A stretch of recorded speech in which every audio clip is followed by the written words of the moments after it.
Hi everyone, welcome back to ಅನ್ಬಾ learning. ಇವಾಗ ನಾವು ಪಾರ್ಟ್ 1 ಪಾರ್ಟ್ 2ನಲ್ಲಿ 9th ಸ್ಟ್ಯಾಂಡರ್ಡ್ಗೆ ಸಂಬಂಧಪಟ್ಟಂತಹ ಪೊಲಿಟಿಕಲ್ ಸೈನ್ಸ್ನ ದ ಎಲೆಕ್ಷನ್ ಸಿಸ್ಟಮ್ ಲೆಸನ್ ನೋಡ್ತಿದ್ದೀವಿ. ಇದು ಬಂದ್ಬಿಟ್ಟು ಪಾರ್ಟ್ 3, ಓಕೆನಾ. ಅದರಲ್ಲಿ notification, the election process begins with the notification of the election commission issues the notification about the elections to be held. Okay, ಇವಾಗ ಎಲೆಕ್ಷನ್ ಪ್ರೋಸೆಸ್ ಎಲ್ಲಿಂದ ಸ್ಟಾರ್ಟ್ ಆಗುತ್ತೆ ಅಂದರೆ ಒಂದು ನೋಟಿಫಿಕೇಷನ್ ಮುಖಾಂತರ ಸ್ಟಾರ್ಟ್ ಆಗುತ್ತೆ. ಅಂದರೆ ಒಂದು ಸೂಚನೆ. ಓಕೆ, ಆ ಸೂಚನೆ ಯಾರು ಕೊಡ್ತಾರೆ ಅಂತಂದರೆ ಎಲೆಕ್ಷನ್ ಕಮಿಷನರು ಕೊಡ್ತಾರೆ. The detailed schedule or timetable of the election is published or notified in the government gazette and also in other media like radio, TV and newspapers. ಇಲ್ಲಿ ಆ ಎಲೆಕ್ಷನ್ ಕಮಿಷನರು ನೋಟಿಫಿಕೇಷನ್ ಯಾವ ರೀತಿ ಕೊಡ್ತಿದ್ದಾರೆ ಅಂದರೆ ಅವರು government ಗೆಜೆಟಲ್ಲಿ first notify ಮಾಡ್ತಾರೆ. ಅದಾದಮೇಲೆ media ಅಂದರೆ ಯಾವುದು, ರೇಡಿಯೋ, TV ಮತ್ತು ನ್ಯೂಸ್ ಪೇಪರಲ್ಲಿ ಈ ಥರ ಎಲೆಕ್ಷನ್ಸ್ ಕಂಡಕ್ಟ್ ಮಾಡ್ತೀವಿ ಅಂತ ಹೇಳ್ಬಿಟ್ಟು ನೋಟಿಫಿಕೇಷನ್ ಕೊಡ್ತಾರೆ. ಸರಿ, ಇವಾಗ ನೋಟಿಫಿಕೇಷನ್ ಎಲೆಕ್ಷನ್ ಕಮಿಷನರು ಕೊಟ್ಟಾಯಿತು. ಈಗ ನಮ್ಮ ಜನ ಅಂದರೆ ಕಾಮನ್ ಪೀಪಲ್ ಹೋಗ್ಬಿಟ್ಟು ಇವಾಗ ಅವ್ರಿಗೆ ಹೇಳಬೇಕಲ್ವಾ, ನಾನು ಎಲೆಕ್ಷನ್ ನಿಂತ್ಕೊತಿದ್ದೀನಿ ಅಂತ. ಅದು ಯಾವ ರೀತಿ ಅಂತ ನೋಡೋಣ. Nomination of the candidates as hour is representative democracy, people have the right to elect and right to contest. Okay, ನಮ್ಮದು ಡೆಮೋಕ್ರಸಿ ಅಲ್ವಾ, ಇಲ್ಲಿ ಜನಸಾಮಾನ್ಯರು ವೋಟ್ ಹಾಕೋಕ್ಕೂ ಹಕ್ಕಿದೆ ಮತ್ತು ಎಲೆಕ್ಷನಲ್ಲಿ ನಿಂತ್ಕೊಳ್ಳೋ ಹಕ್ಕು ಸಹ ಇದೆ. The candidates who wish to contest the election must fulfil certain conditions and file their nomination papers before the authority appointed for the purpose. ಅಂದರೆ ಏನಪ್ಪ ಅಂದರೆ ಇಲ್ಲಿ ಯಾವ ಕ್ಯಾಂಡಿಡೇಟ್ ಬಂದ್ಬಿಟ್ಟು ಅವರು ಎಲೆಕ್ಷನ್ ನಿಂತ್ಕೊಳ್ಳೋಕೆ ರೆಡಿ ಇದ್ದಾರೋ ಅವರು ಬಂದ್ಬಿಟ್ಟು ನಾಮಿನೇಷನ್ ಪೇಪರ್ಸ್ನ ಎಲೆಕ್ಷನ್ಗಿಂತ ಮುಂಚೆನೇ ಅವರು ಸ್ವಲ್ಪ ಕಂಡೀಷನ್ಸ್ ಇರುತ್ತೆ, ಅದೆಲ್ಲ ಮಾಡಿಬಿಟ್ಟು ಯಾರಿಗೆ before the authority appointed for the purpose, ಅಂದರೆ ಇದಕ್ಕೆ ಅಂತಲೇ ಒಂದು ಅಥಾರಿಟಿನ ನೇಮಕ ಮಾಡಿರ್ತಾರೆ. ಆ ಅಥಾರಿಟಿಗೆ ಅದನ್ನು ಸಬ್ಮಿಟ್ ಮಾಡಬೇಕಾಗುತ್ತೆ. Next, candidates must deposit certain amount of money as security deposit along with their nomination papers. ಇಲ್ಲಿ ನಾವು ನಾಮಿನೇಷನ್ ಪೇಪರ್ಸ್ ಕೊಡೋಕೆ ಹೋಗ್ಬೇಕಾದ್ರೇ ಅಲ್ಲಿ ಸೆಕ್ಯೂರಿಟಿ ಡೆಪಾಸಿಟ್ ಅಂತ ಹೇಳ್ಬಿಟ್ಟು ಸ್ವಲ್ಪ ಹಣನ ಅಲ್ಲಿ ನಾವು ಡೆಪಾಸಿಟ್ ಮಾಡಬೇಕಾಗತ್ತೆ. The political parties choose the candidates to represent the party. The authentication given by the political party to contest the election is termed as party ticket. ಅಂದರೆ ಇವಾಗ ಒಂದು ಪಾರ್ಟಿ ಇರುತ್ತೆ, ಫಾರ್ ಎಕ್ಸಾಂಪಲ್ BJP ಆಗ್ಬೋದು, ಕಾಂಗ್ರೆಸ್ ಆಗಿರ್ಬೋದು, JDS ಆಗಿರ್ಬೋದು. ಈ ಪಾರ್ಟಿಯಿಂದ ಈ ಎಲೆಕ್ಷನ್ಗೆ ಈ ಕ್ಯಾಂಡಿಡೇಟ್ ನಿಲ್ತಿದ್ದಾರೆ, ಈ ಏರಿಯಾದಿಂದ ಇವರು ರೆಪ್ರೆಸೆಂಟ್ ಮಾಡ್ತಿದ್ದಾರೆ ಅಂತ ಹೇಳಿದ್ರೆ ಅದನ್ನೇನಂತ ಕರಿತೀವಿ ಅಂದರೆ ಪಾರ್ಟಿ ಟಿಕೆಟ್. ಅಂದರೆ ಈ ಕ್ಯಾಂಡಿಡೇಟ್ಗೆ ನಾವು ಪರ್ಮಿಷನ್ ಕೊಡ್ತಿದ್ದೀವಿ ಎಲೆಕ್ಷನಲ್ಲಿ ನಮ್ಮ ಪಾರ್ಟಿಗೆ ನಿಂತ್ಕೊಳ್ಳೋಕ್ಕೆ ಅಂತ ಹೇಳ್ಬಿಟ್ಟು ಇದರ ಅರ್ಥ. The contestants getting the party ticket have the advantage of using the party symbol and the party support in the campaign. ಇವಾಗ ನೀವು ನೋಡಿರ್ತೀರಲ್ಲ, ಈ ಎಲೆಕ್ಷನ್ ಟೈಮಲ್ಲೆಲ್ಲ ಈ ಮೆರವಣಿಗೆ ಅಂತ ಹೋಗ್ತಾರೆ. ಆ ಮೆರವಣಿಗೆ ಹೋಗಬೇಕಾದ್ರೆ ಪಾರ್ಟಿಯಿಂದನೇ ಟಿಕೆಟ್ ಕೊಟ್ಟಿರೋದಕ್ಕೋಸ್ಕರ ಅವರು ಪಾರ್ಟಿ ಸಿಂಬಲ್ನ ಅಥವಾ ಪಾರ್ಟಿ ಹೆಸರನ್ನ ಯೂಸ್ ಮಾಡ್ಬೋದು. Many a time the party ticket proves beneficial to secure good number of votes from voters who owe allegiance to political party. ಕೆಲವೊಂದು ಸತಿ ಏನಾಗುತ್ತೆ ಅಂದರೆ ಆ ಪರ್ಸನ್ ನಮ್ಗೆ ಯಾರು ಅಂತಲೇ ಗೊತ್ತಿರಲ್ಲ, ಓಕೆನಾ, ಇಲ್ಲ ಆ ಪರ್ಸನ್ ಬಗ್ಗೆ ನಮಗೆ ಜಾಸ್ತಿ ಇನ್ಫಾರ್ಮೇಷನ್ ತಿಳ್ಕೊಂಡಿಲ್ಲ. ಅಂಥ ಟೈಮಲ್ಲಿ ಏನಾಗುತ್ತೆ ಅಂದರೆ ಈ ಪಾರ್ಟಿನಪ್ಪ ಓಕೆ ಈ ಪಾರ್ಟಿಯಿಂದ ನಿಂತರೆ ಒಳ್ಳೆ ಇದೇ ಆಗುತ್ತೆ, ಜನಕ್ಕೆ ಒಳ್ಳೇದು ಮಾಡ್ತಾರೆ ಅಂತ ಹೇಳ್ಬಿಟ್ಟು ಪಾರ್ಟಿ ನೋಡಿಬಿಟ್ಟು ಜನ ಎಲೆಕ್ಷನಲ್ಲಿ ಗೆಲ್ತಾರೆ. The contestants who are identified with any political party are called independent candidates. Okay, so ಇಲ್ಲಿ ಆ ಕ್ಯಾಂಡಿಡೇಟ್ ಯಾವುದೇ ರೀತಿಯ ಪೊಲಿಟಿಕಲ್ ಪಾರ್ಟಿಯಿಂದ ಐಡೆಂಟಿಫೈ ಆಗಿಲ್ಲ ಅಂದರೆ ಅದೊಂಥರ ಹೊಸ ಪಾರ್ಟಿ. ಓಕೆನಾ, ಸೊ ಆ ರೀತಿ ಐಡೆಂಟಿಫೈ ಆಗದೆ ಇದ್ದಾಗ ಅವಾಗ ಎಂತ ಅವ್ರನ್ನ ಇಂಡಿಪೆಂಡೆಂಟ್ ಕ್ಯಾಂಡಿಡೇಟ್ ಅಂತ ಕರಿತೀವಿ. Such independent candidates R allotted symbol by the election commission. Okay, so ಆ ರೀತಿ ಫೇಮಸ್ ಆಗದಿರೋದು ಇಲ್ಲ ಹೊಸ ಪಾರ್ಟೀಸ್ ಆಗಿದ್ದರೆ ಅವ್ರಿಗೆ ಎಲೆಕ್ಷನ್ ಕಮಿಷನ್ ಅವರೇ ಒಂದು ಸಿಂಬಲ್ನ ಫಿಕ್ಸ್ ಮಾಡ್ತಾರೆ. ನೆಕ್ಸ್ಟ್ ಬಂದ್ಬಿಟ್ಟು scrutiny of nomination. The nomination papers filed by the candidates are scrutinised by the appointed authority. So scrutinise ಅಂದರೆ ಇಲ್ಲೇನೂ ಇಲ್ಲ, ನೀಟಾಗಿ ಆ ಕ್ಯಾಂಡಿಡೇಟು ಏನೇನು ಡೀಟೇಲ್ಸ್ ಕೊಟ್ಟಿದ್ದಾರೆ ನಾವು ಪೂರ್ತಿ ಚೆಕ್ ಮಾಡೋದು. ಓಕೆ, ಈ ಚೆಕ್ ಮಾಡಾದ್ಮೇಲೆ ಮಾಡ್ತಾರೆ after scrutining the name of the eligible and also the rejected candidates are announced. So ಇಲ್ಲಿ ನೀಟಾಗಿ ಚೆಕ್ ಮಾಡ್ತಾರೆ ಅವ್ರ ಡೀಟೇಲ್ಸ್ ಏನು, ಯಾವ ಇದಕ್ಕೋಸ್ಕರ ಕಾಂಪೀಟ್ ಮಾಡ್ತಿದ್ದಾರೆ, ಯಾವ ಕಾನ್ಸ್ಟಿಟ್ಯೂನ್ಸಿಯಿಂದ ಪಾರ್ಟಿಸಿಪೇಟ್ ಮಾಡ್ತಿದ್ದಾರೆ ಅಂತ ಫುಲ್ಲು ಚೆಕ್ ಮಾಡಿಬಿಟ್ಟು ಯಾರು ಸೆಲೆಕ್ಟ್ ಆಗಿದ್ದಾರೆ ಮತ್ತು ಯಾರು ರಿಜೆಕ್ಟ್ ಆಗಿದ್ದಾರೆ ಅಂತ ಹೇಳ್ಬಿಟ್ಟು ಅನೌನ್ಸ್ ಮಾಡ್ತಾರೆ, ಲಿಸ್ಟ್ನ ಅನೌನ್ಸ್ ಮಾಡ್ತಾರೆ. Next withdrawal of nomination papers. After the announcement of the list, the eligible candidates are given time limit to withdraw their nomination if they desire so. ಅಕಸ್ಮಾತ್ ಇವಾಗ ನಾವು ನಾಮಿನೇಷನ್ ಪೇಪರ್ ಹಾಕಿರ್ತೀವಿ, officer scrutinise ಮಾಡಿ ಎಲ್ಲ ಮಾಡಿ ನೀವು select ಆಗಿದ್ದೀರಿ ಅಂತ ಹೇಳ್ತಾರೆ. ಬಟ್ ಕೆಲವೊಂದು ಕಾರಣಗಳಿಂದ ಸೆಲೆಕ್ಟ್ ಆಗಿದ್ರೂ ನಮಗೆ ಎಲೆಕ್ಷನ್ ಪಾರ್ಟಿಸಿಪೇಟ್ ಮಾಡೋಕ್ಕೆ ಕಾರಣಾಂತರಗಳಿಂದ ಆಗಲ್ಲ. ಸೊ ಆವಾಗ ಆ ಸೆಲೆಕ್ಟೆಡ್ ಕ್ಯಾಂಡಿಡೇಟ್ ಅದನ್ನು ವಿಡ್ರಾ ಮಾಡ್ಕೋಬೋದು. ನೆಕ್ಸ್ಟ್ ಬಂದ್ಬಿಟ್ಟು election campaign. The election campaign starts after the announcement of the final list of the candidates. So ಇಲ್ಲಿ ವಿಡ್ರಾ ಮಾಡಿಲ್ಲ, ಏನೂ ಇಲ್ಲ, ಎಲ್ಲರೂ ಇವರೇ ಇರಲಿಂದ ಸ್ಯಾಟಿಸ್ಫೈ ಆದಮೇಲೆ ಅವರು ಕ್ಯಾಂಪೇನ್ ಅಂದರೆ ಮೆರವಣಿಗೆ ಹೋಗ್ಬಿಟ್ಟು ಅಂದರೆ ಮನೆಗೆ ಹೋಗ್ಬಿಟ್ಟು ನಾವು ಈ ಥರ ಈ ಎಲೆಕ್ಷನಿಂದ ಪಾರ್ಟಿಯಿಂದ ಬಂದಿದ್ದೀವಿ, ನಮಗೆ ಓಟ್ ಹಾಕಿ ಅಂತ ಕೇಳೋದು. ಸೊ ಅದನ್ನು ಏನಂತೀವಿ ನಾವು ಕ್ಯಾಂಪೇನ್ ಅಂತೀವಿ. The campaign must end 48 hours before the closure of election.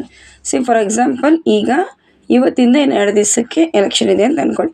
For example ಇವತ್ತೊಂದು ವೆಡ್ನೆಸ್ಡೇ ಅಂತ ತಿಳ್ಕೊಳ್ಳಿ. ಸೊ ಯೂಶ್ವಲಿ ಸಂಡೇಸ್ ಇರುತ್ತೆ, ಆಯಿತಾ. ಇವಾಗ ಫಾರ್ ಎಕ್ಸಾಂಪಲ್ ಸಂಡೇ ಅಂತ ಇಟ್ಕೊಳ್ಳಿ.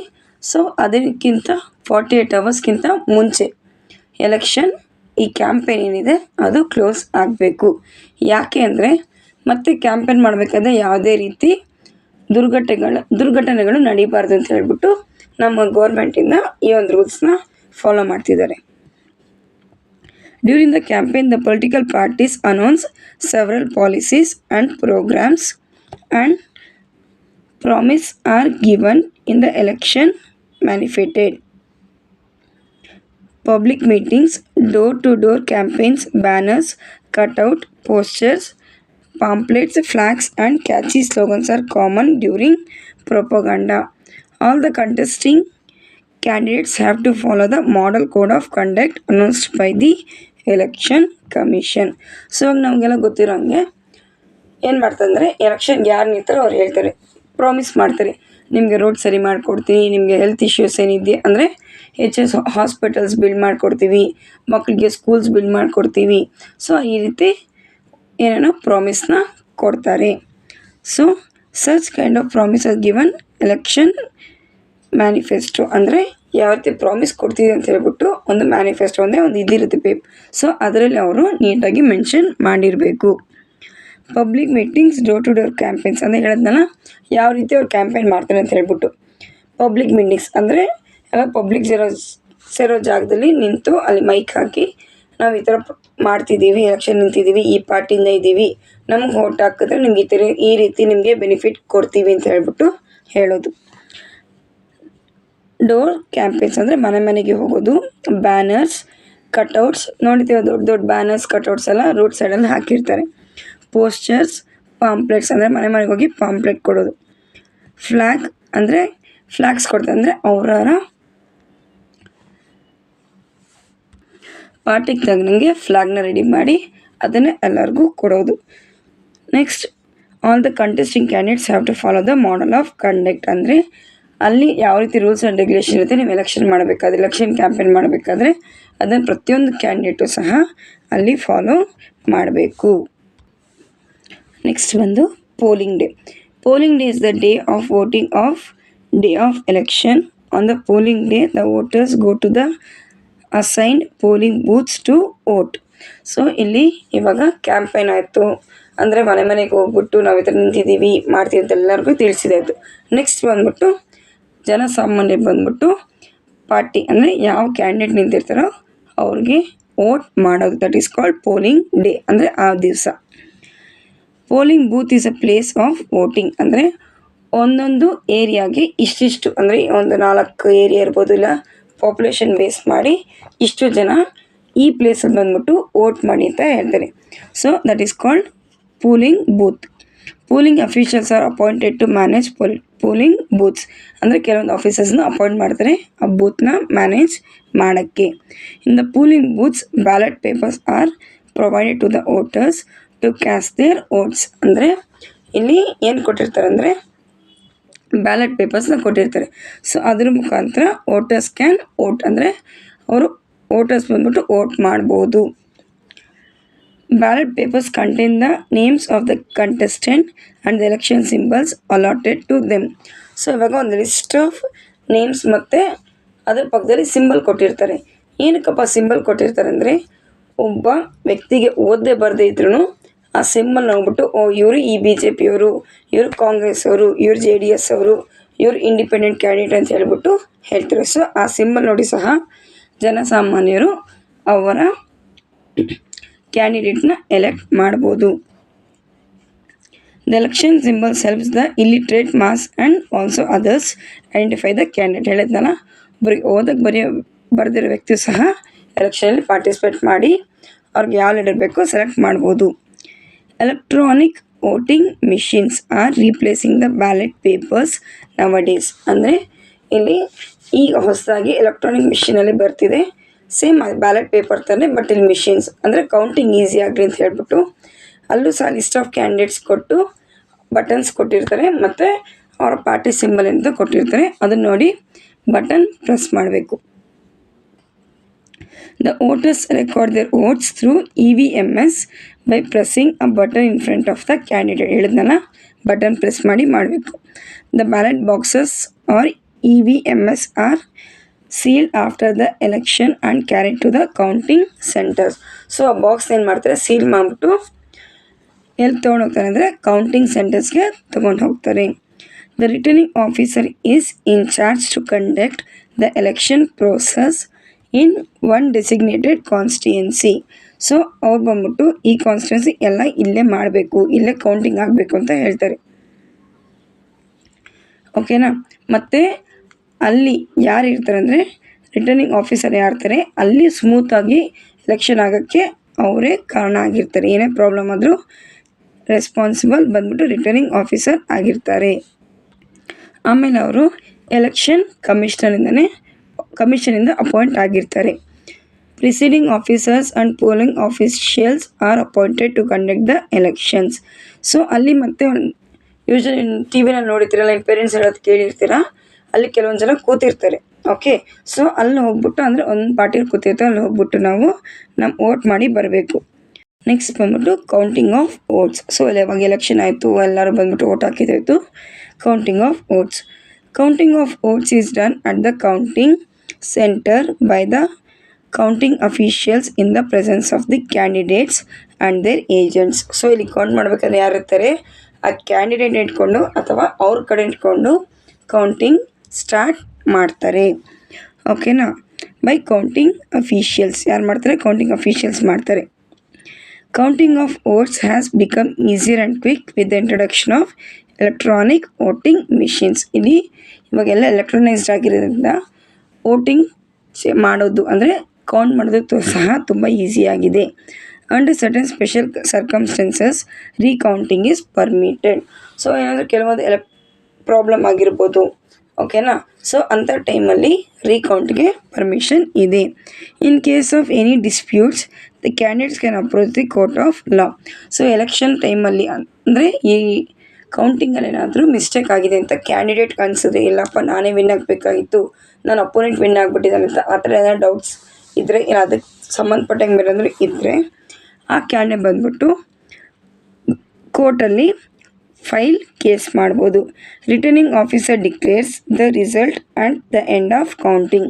ಸೊ ರಿಟರ್ನಿಂಗ್ ಆಫೀಸರ್ ಇರ್ತಾರೆ, ಅವರೆಲ್ಲ ಚೆಕ್ ಮಾಡಿಬಿಟ್ಟು at the end of counting ಅಂದರೆ ಕೌಂಟಿಂಗ್ ಎಲ್ಲ ಆದಮೇಲೆ ರಿಸಲ್ಟ್ನ ಅನೌನ್ಸ್ ಮಾಡ್ತಾರೆ. ಅಂದರೆ ಯಾವ ಪಾರ್ಟಿಯವರು ಯಾವ ಕಡೆ ಅಂದರೆ ಯಾವ ಏರಿಯಾದಲ್ಲಿ ಗೆಲ್ಲಿದ್ದಾರೆ ಮತ್ತು ಮೆಜಾರಿಟಿ ಯಾರಿದ್ದಾರೆ ಅಂತ ಹೇಳ್ಬಿಟ್ಟು ಎಲ್ಲ ಡೀಟೇಲ್ಸು ಅವರು ಹೇಳ್ತಾರೆ.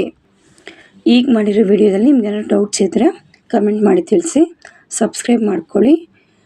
ನಿಮ್ಮ ಫ್ರೆಂಡ್ಸ್ ಆ್ಯಂಡ್ ಫ್ಯಾಮ್ಲಿಗೆ ಮತ್ತು ನೀಡಿರೋರಿಗೆ ಯಾರಿಗಾದರೂ ದಯವಿಟ್ಟು ಶೇರ್ ಮಾಡಿ. ನಾವು ಕಲಿಯೋಣ, ಬೇರೆಯವ್ರಿಗೂ ಕಲಿಸೋಣ, ನಾವು ಬೆಳೆಯೋಣ, ಎಲ್ಲರನ್ನು ಬೆಳೆಸೋಣ. Thank you.